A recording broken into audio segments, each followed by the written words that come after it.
ஸ்ரீ ரகுவம்சம் 83ஆம் பகுதி. அப்போதுதான் அவனது ஒளிக்கதிர்கள் பரவின. ஆனால் மேற்கூறிய பிரகாசங்களின் இயல்பை கடந்து மன்னன் ஒரே நேரத்தில் வீர குணங்களுடன் உயர்ந்தான்.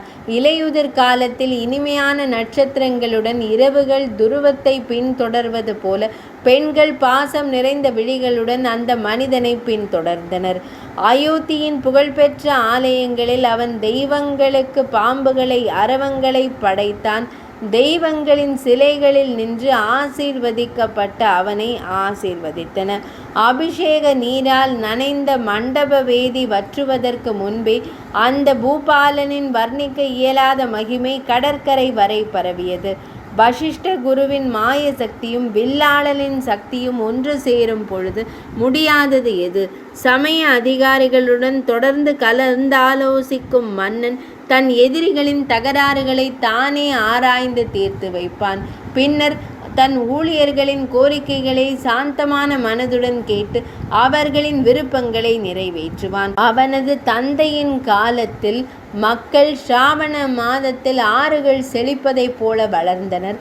அவனது காலத்தில் அவர்கள் பாத்ரபத மாதத்தில் ஆறுகளைப் போல இன்னும் பெரிய முன்னேற்றத்தை அடைந்தனர். அவருடைய சொல் ஒருபோதும் தவறவில்லை. கடவுள் கூட அவர் கொடுத்ததை திரும்ப பெறவில்லை. ஆனால் முதலில் எதிரிகளை அழித்து பின்னர் அவர்களை மீண்டும் நிலை நிறுத்தியதன் மூலம் தான் செய்ததிலிருந்து பின்வாங்க மாட்டார் என்ற சபதம் மீறப்பட்டது. இளமை, அழகு, செல்வம் இவற்றில் ஏதேனும் ஒருவரை பெருமை கொள்ளச் செய்யும் இந்த மூன்றும் அவரிடம் இருந்தன. ஆயினும் அவர் பெருமை கொள்ளவில்லை. மக்கள் எப்போதும் அவர் மீது பிரியம் கொண்டிருந்தனர்.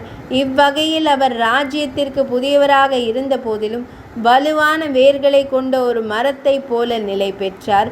வெளிப்புற எதிரிகளின் நிரந்தரமான எதிரிகள் அல்ல, மேலும் அவர்கள் விலகி இருக்கிறார்கள். எனவே அவர் முதலில் நித்தியமான மற்றும் அகமான 6 எதிரிகளையும் காம குரோதங்களையும் வென்றார். இயல்பாகவே அமைதியற்றவனான மன்னன் லக்ஷ்மி தேவியால் மகிழ்ந்து கல்லின் மீதிருந்த பொன் கோடு போல அசைவற்று இருந்தான். 82ஆம் பகுதி இனிதே நிறைவடைந்தது.